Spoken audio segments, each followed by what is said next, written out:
झारखंड राज्य के सबसे ऐतिहासिक और खूबसूरत जिला गिरिडीह। गिरि यानी पहाड़ और डी यानी पहाड़ों का गढ़, पहाड़ों का क्षेत्र।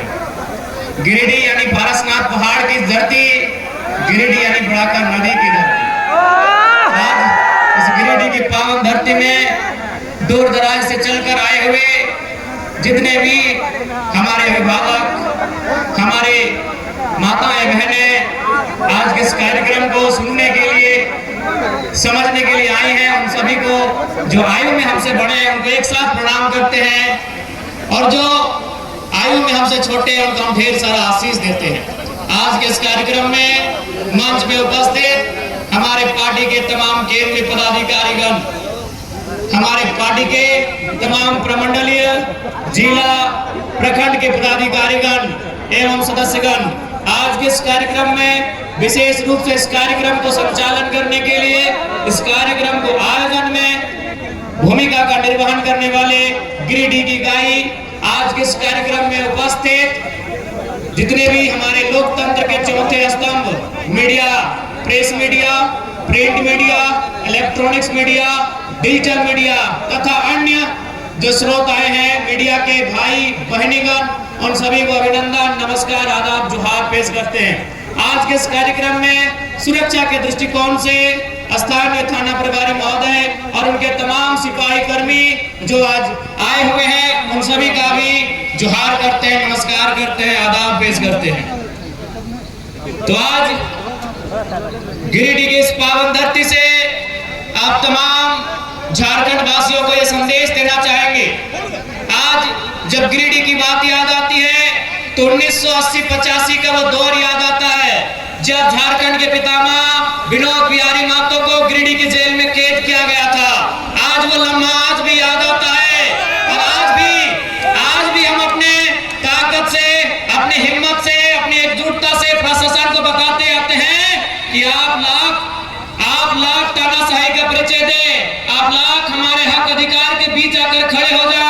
जब इस मिट्टी के किसी वीर ने चाहा है कि झारखंड के लोगों को उनका हक अधिकार दिलाना है तो याद रखिएगा वो विनोद बाबू का दौर था जब इसी गिरिडीह के जेल में पहली बार झारखंड के इतिहास में नारा लगा था कि जेल का ताला टूटेगा, विनोद बिहारी छूटेगा। और आनंद फानन में तत्कालीन एसपी महोदय को विनोद बिहारी महतो को दूसरे जेल में शिफ्ट करना पड़ा। वो दौर था गुरुजी दिशम गुरु शिबू सोरेन का, वो दौर था कॉमरेड ए.के. रॉय का। यानी असंख्य बलिदान, असंख्य संघर्ष के बाद हमारे पूर्वजों ने, हमारे वीरों ने इस राज्य को अलग किया। लेकिन आज 24 साल के बाद हम एक बार रुक जाते हैं, एक बार हम अपने आप को रोकते हैं और गांव की पगडंडियों में, खेत खलिहानों में, फैक्ट्री में काम कर रहे मजदूरों के बीच जाकर, फुटबॉल के मैदान में फुटबॉल खेल रहे बच्चों के बीच जाकर, चाय की गुमटी में बैठकर, पान की दुकान में बैठकर आज अगर एक बार चर्चा करके देखिए कि झारखंड अलग राज करने का मकसद पूरा हुआ है या नहीं।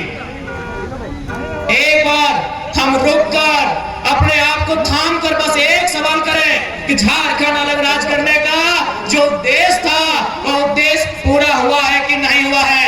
आज इस भीड़ से उत्तर जानना चाहते हैं, क्या अलग झारखंड राज करने का जो उद्देश्य था वो पूरा हुआ है? हाँ या ना?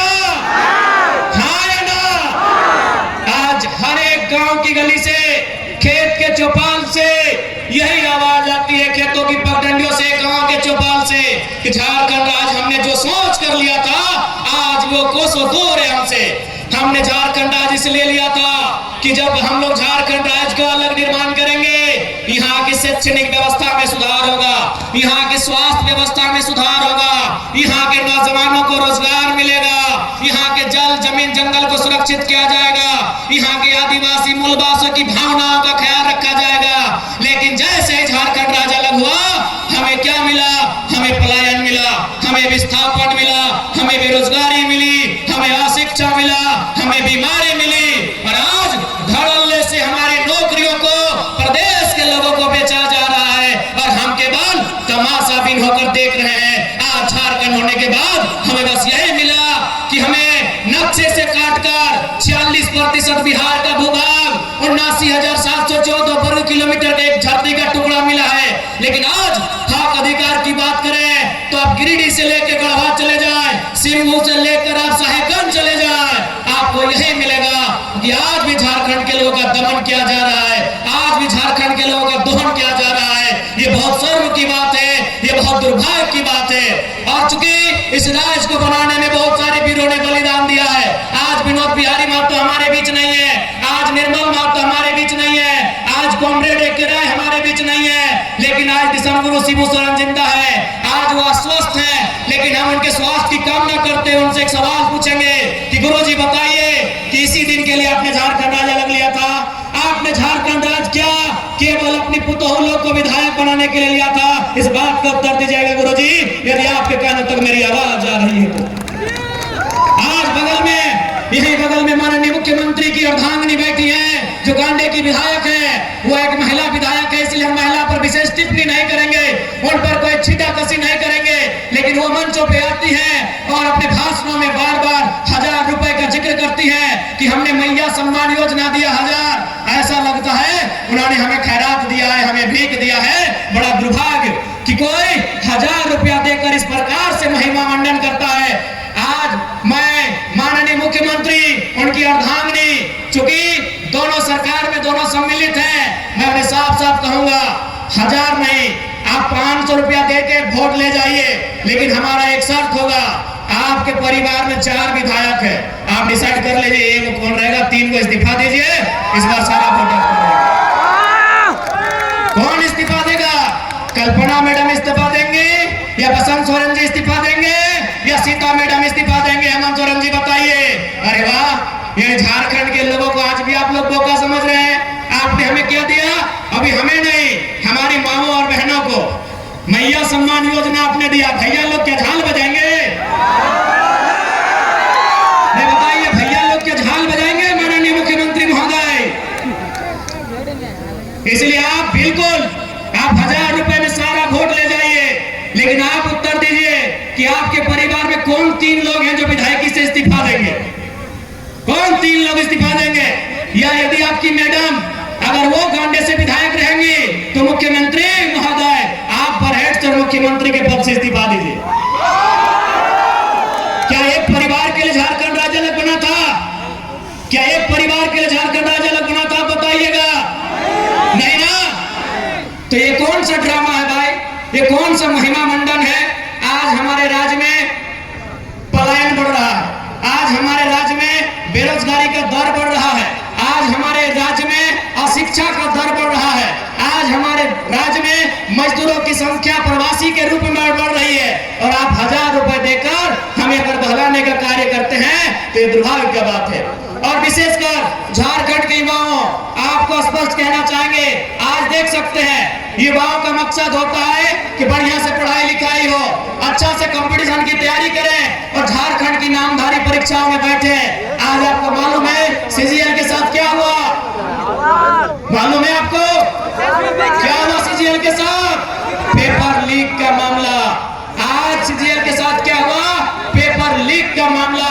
आप समझ के देखिए, सीजीएल की परीक्षा जिसका इंतजार 2015-16 से किया जा रहा था कि नहीं?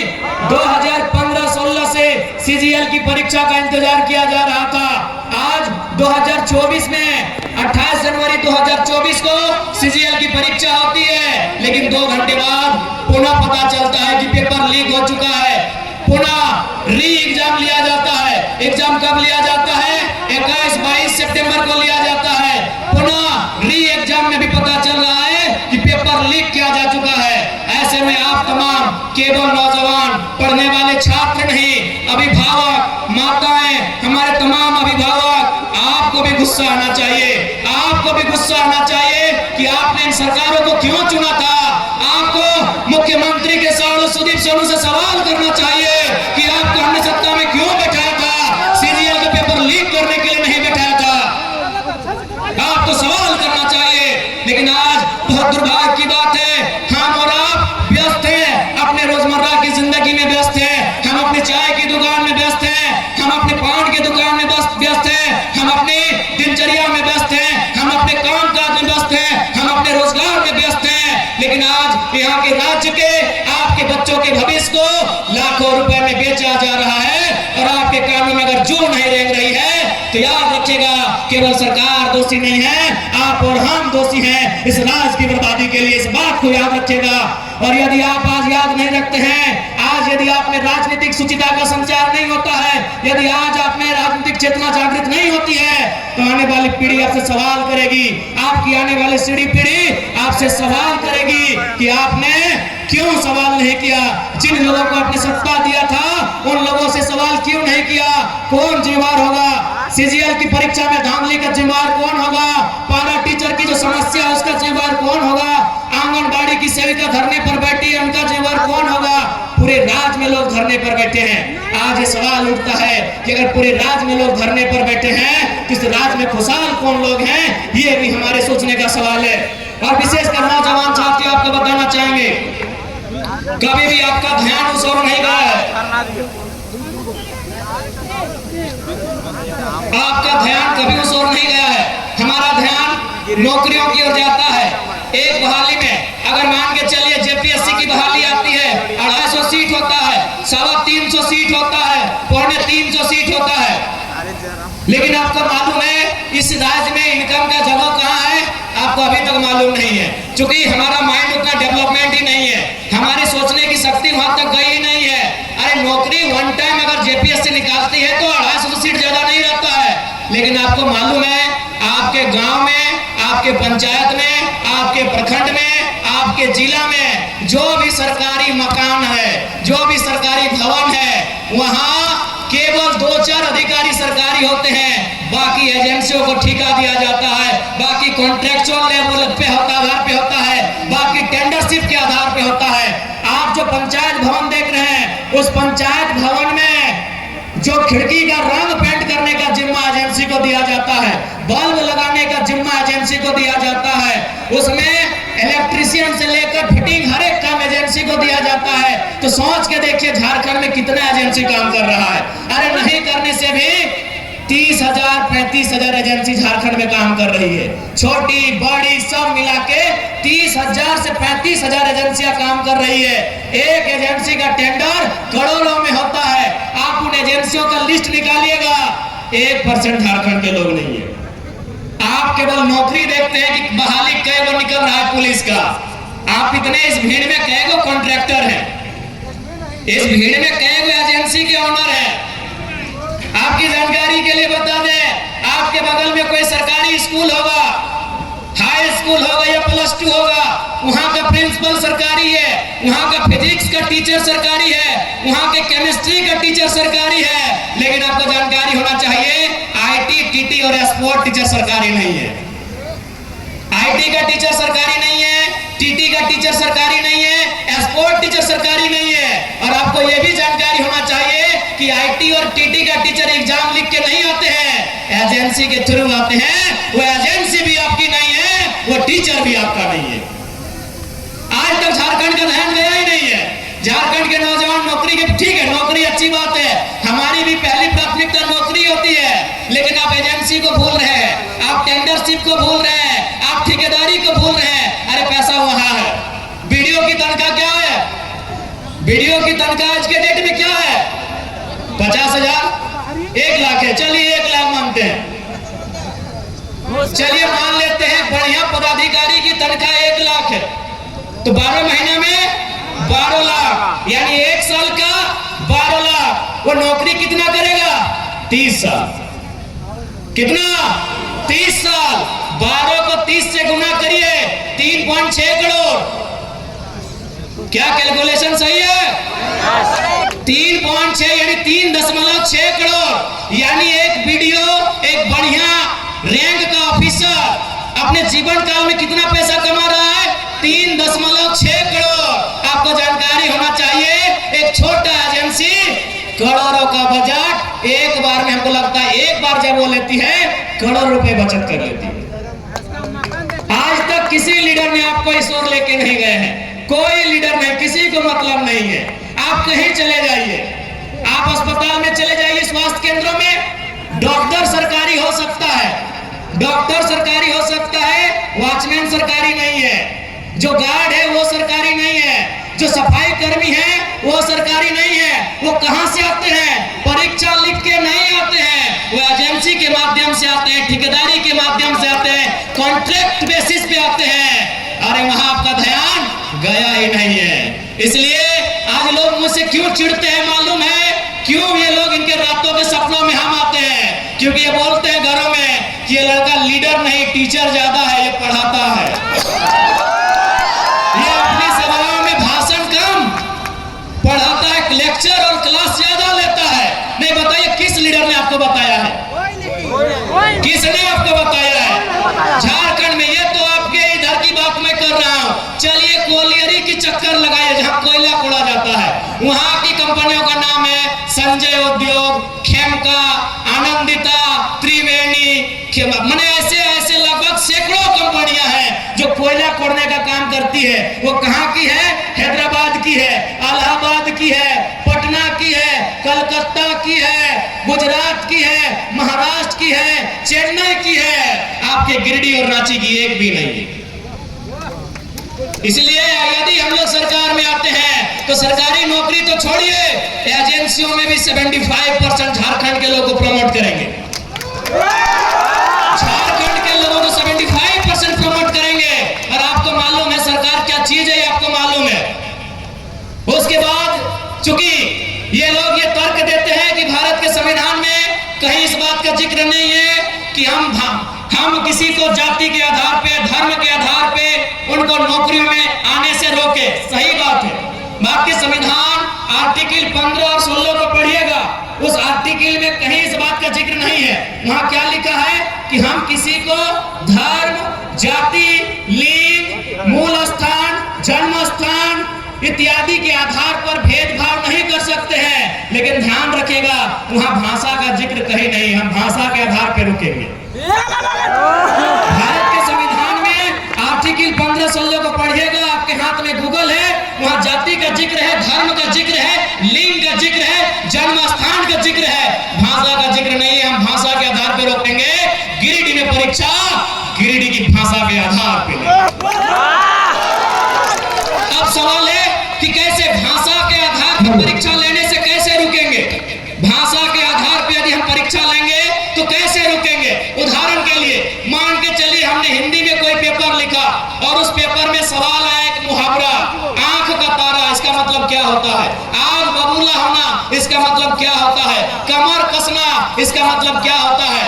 तो आपके साथ साथ आधा भारत के लोग इसका उत्तर जानते हैं कि आंख का तारा मतलब होता है बहुत प्यारा, कमर कसना का मतलब होता है तैयार होना, आग बबूला का मतलब होता है गुस्सा होना, क्रोधित होना।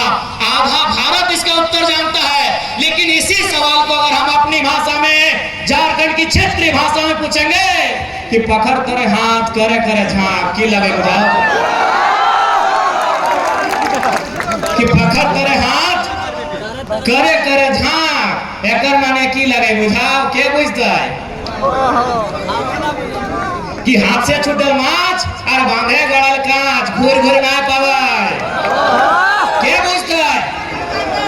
यानी अगर गवर्नमेंट के पास दिमाग हो तो ये फॉर्म भी ले लेंगे और वे रुक भी जाएंगे, लेकिन ना इनके पास दिमाग है और ना दिल है, इसीलिए पत्थर दिल होके झारखंड की नौकरियों को बेच रहे हैं। अब आप कहेंगे कि क्या भाषा के आधार पर रोक सकते हैं कि नहीं? तो आप जाइए उड़ीसा की वेबसाइट को चेक कीजिए, जिससे नियोजन का नोटिफिकेशन निकलता है। आप पश्चिम बंगाल की वेबसाइट को चेक कीजिए, जहां से नियोजन का नोटिफिकेशन निकलता है। आप तमिलनाडु के वेबसाइट को चेक कीजिए, आंध्र प्रदेश के वेबसाइट को चेक कीजिए, जहां से नियोजन का नोटिफिकेशन आता है, वहां साफ साफ लिखा है उड़िया भाषा का जानकारी है तो भरिए, नहीं तो घरे भीतरे रहिए। लेकिन झारखंड क्या है?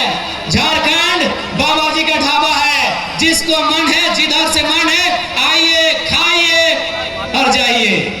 पैसा का इसलिए आज जो लोग सत्ता में बैठे हैं, उन्होंने अपनी राजनीतिक सुचिता का अंत कर लिया है, उन्होंने अपनी राजनीतिक दूरदर्शिता का अंत कर लिया है, उन्होंने अपनी राजनीतिक नैतिकता का अंत कर लिया है। और नहीं तो आज बार बार परीक्षा लीक नहीं होता, बार बार छात्र सड़कों पे नहीं आते।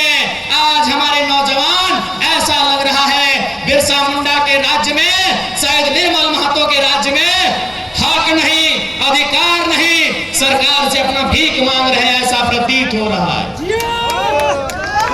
इसलिए आज तमाम नौजवान, चूंकि नौजवानों को गुस्सा बहुत आता है, लेकिन मुझे दुर्भाग्य है कि आपका गुस्सा अभी क्यों नहीं आ रहा है, आपका गुस्सा सही जगह पे क्यों नहीं आता है। अरे आपका गुस्सा जो ताड़ी गोदाम में आता है, जो माड़ी गोदाम में आता है, जो जुआ खेलते हैं, जो टास की भट्टी में आता है, वह गुस्सा सरकार के सामने क्यों नहीं आता है? ये मेरा आपसे सवाल है। क्यों नहीं आता है आपको गुस्सा इन विधायकों से? क्यों नहीं आता है आपको क्रोध इन सांसदों से, जो आपके बच्चों के भविष्य को सौदा कर रहे हैं, उनके सपनों का खंजर भोंक रहे हैं? क्यों नहीं आपको गुस्सा आ रहा है? इसलिए आज तमाम गिरिडीह के वासी और मीडिया के माध्यम से पूरे राज्यवासियों को कहेंगे कि आज आपके पास समय है, आज आपके पास समय है। एक लड़का पारसनाथ के जंगलों से निकलकर आपको पुकार दे रहा है, इस पुकार को अनसुना मत कीजिएगा, नहीं तो 10 साल बाद जो लड़के हमारे भाई लोग आएंगे, वो फेसबुक और इंस्टाग्राम से बाहर नहीं आ पाएंगे।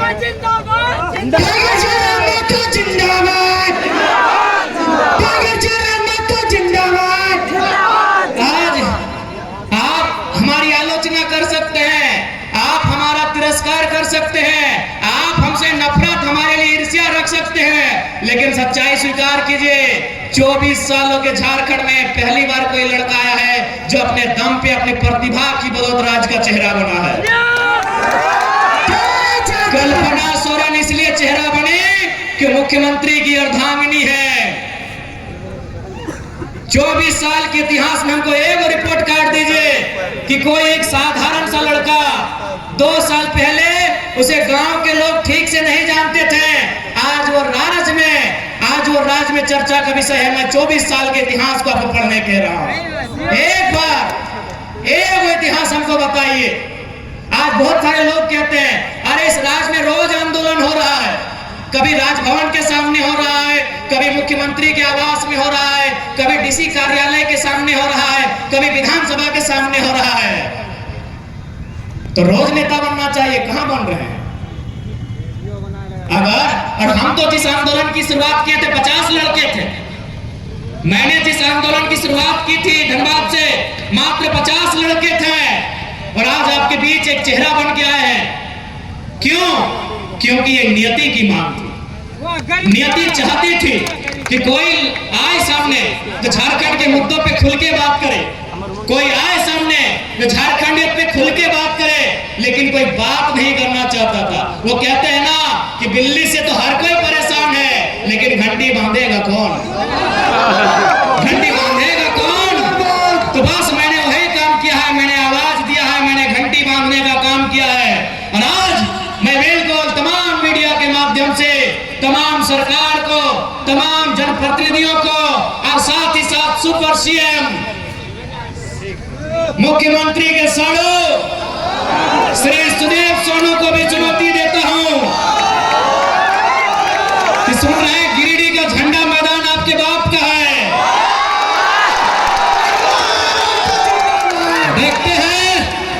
देखते हैं सोनू जी वो झंडा मैदान कब तक आपके बाप का रहता है। बड़ा दुर्भाग्य, एक लोकतांत्रिक देश में हम लोग 2 साल से झंडा मैदान में सभा करने की बात कर रहे हैं। पता नहीं जिला परिषद शासन भी मौन क्यों हो जाती है? जिला प्रशासन भी अंतिम समय निर्णय क्यों बदल देती है? तो ये ठीक है सोनू जी, अभी समय आपका है, लेकिन याद रखिएगा कि आप जो घमंड कर रहे हैं अपनी पद का और मुख्यमंत्री से आपके परिचय का, ये ज्यादा दिन नहीं टिकेगा।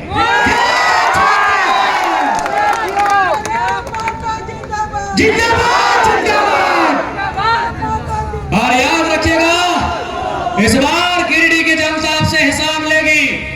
गिरिडीह की जनता आपसे इस बात का हिसाब लेगी कि आपने जितना जीएम लैंड में कब्जा किया है, आपने जितना कंपनी और फैक्ट्री से दलाली लेने का काम किया है, उसका पाए पाए हिसाब गिरिडीह की जनता लेगी। माननीय सुदीप कुमार सोनू जी, इस बात को याद रखिएगा।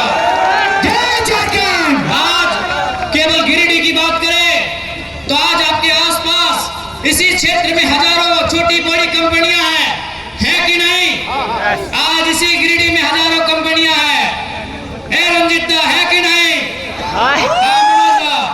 इसी गिरिडीह में हजारों कंपनियां हैं। आज आप देख सकते हैं हर एक कंपनियों से धुआं निकलता है, लेकिन विधायक मौन है। अब सवाल ये उठता है कि विधायक मौन क्यों है? क्योंकि मैं आपको एक अनुभव बताना चाहता हूं। एक कंपनी के किनारे मेरा कार्यक्रम था। जब तक मेरा कार्यक्रम था, कंपनी ने धुआं को बंद करके रखा था। यानी केवल मेरे कार्यक्रम से अगर धुआं बंद हो सकता है, तो विधायक चाहेंगे तो क्या क्या बंद हो सकता है, आप सोच के देखिए। एक कार्यक्रम में जब तक मेरा कार्यक्रम था, मेरे कार्यक्रम से लगभग 300-400 मीटर की दूरी में एक फैक्ट्री था। उस फैक्ट्री में धुआं उड़ता है, लेकिन जब तक कार्यक्रम था वो धुआं बंद था। क्यों बंद था? मैं कंपनी के ओनर ने कहा था कि जब तक टाइगर जयराम महतो मीटिंग करके चले ना जाए, धुआं मत खोलना। आप समझ सकते हैं, एक लड़का जो ना विधायक है ना सांसद है, अगर उससे इतना खौफ बन सकता है, तो जो लोग संवैधानिक पदों में हैं, उनसे कितना खौफ बनेगा, आप अंदाजा लगा लीजिए। अब सवाल है, क्यों नहीं चाहते हैं? ये क्यों नहीं चाहते हैं? नहीं, ये इसलिए नहीं चाहते हैं क्योंकि इन्हें वो कंपनियां चंदा देती है। ऐसा नहीं है कि जयराम महतो को उन्होंने चंदा का प्रलोभन नहीं दिया। कभी उन्होंने स्कॉर्पियो तो कभी फॉर्च्यूनर जैसी गाड़ियों को ऑफर रखा है, लेकिन हमने एक ही लाइन कहा है कि मैं उस मिट्टी से आता हूं जिस मिट्टी में शहीद निर्मल महतो ने बलिदान देकर झारखंड राज लिया था। आप ये सौदेबाजी उनसे कीजिएगा जो लोग बिकना जानते हैं। हम झारखंड की राजनीति में टिकने आए हैं, और अगर हम टिक गए तो बेईमानों का बहुत बेहतरी से सफाया होगा। बिल्कुल बहुत बेहतरी से सफाया होगा। और मैं आपको कहना चाहूंगा, बहुत सारे लोग आपको कहेंगे कि ये लड़का नौजवान है, कभी कभी एग्रेसिव भाषण देता है, आक्रामक बातें करता है, मारने पीटने की बातें करता है। देखिए भैया, ये मेरा व्यवहार में है तो है। मैं कोई छुपा के अपना मेरा कैरेक्टर नहीं है जैसा सुदीप सोनू का है। मेरा कोई कैरेक्टर छुपा के नहीं है। मैं जैसा हूं आपके सामने हूं। मुझे टी शर्ट पहन के मंच में आना पसंद है, मैं आता हूं। मुझे खाली पांव पसंद है, मैं खाली पांव आया हूं। मैं कोई दिखावटी नहीं हूं, मैं जो हूं सो हूं। लेकिन हाँ, इतना कह देंगे, मैंने 2 साल झारखंड को देखा, बहुत करीब से देखा। लगभग नहीं करने तो 20 करोड़ मुआवजा हम लोग लड़के दिलाए। 20 करोड़ रुपया हम लोग मजदूरों को लड़के दिलाए। कहीं कहीं नहीं भी दिला पाए, ये भी सही है, लेकिन 20 करोड़ और लगभग 1500 नियोजन हम लोग लड़के दिलाए। उस लड़ने के क्रम में झारखंड को मैंने बड़े करीब से देखा कि झारखंड में नियम से बात करने से ये राज नहीं चलेगा। इस देश में गांधी का भी आदर है, इस देश में भगत सिंह का भी आदर है, और मुझे लगता है झारखंड में भगत सिंह का चरित्र होना चाहिए। मैं आपको एक ताजा घटना बता रहा हूं। आपने मेरा वीडियो देखा होगा बागबारा में, शायद पहली दृष्टि में आपको भी बुरा लगा होगा कि लड़का क्या बोल रहा है, बदला लेंगे, खून बहेगा, लहू बहेगा। आपके परिवार को हम देख लिए हैं, आपको भी लगेगा क्योंकि वो 30-40 सेकंड का वीडियो है, लेकिन असली सच्चाई क्या है अगर आप सुनिएगा तो आपके पांव के नीचे से जमीन खिसक जाएगा। दरअसल बागमारा के उस कोलियरी में 133 मजदूर काम करते हैं। अच्छा एक बात बताइए, अगर कोई कहीं काम करता है तो उसके काम का कोई प्रमाण होता है कि नहीं?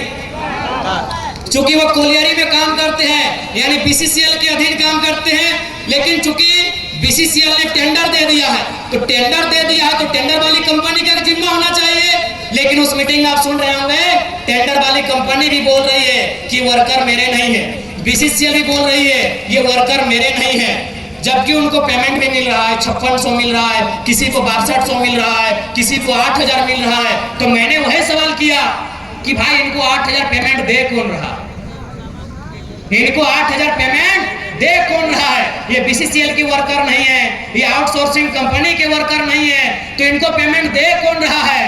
बस वहीं कोई तीसरा आदमी छुप के बैठा है जो विधायक या सांसद है। उनका पेमेंट बनता है 32,000, उनको मिल कितना रहा है? 6,000। बताइए किसका खून नहीं खोलेगा?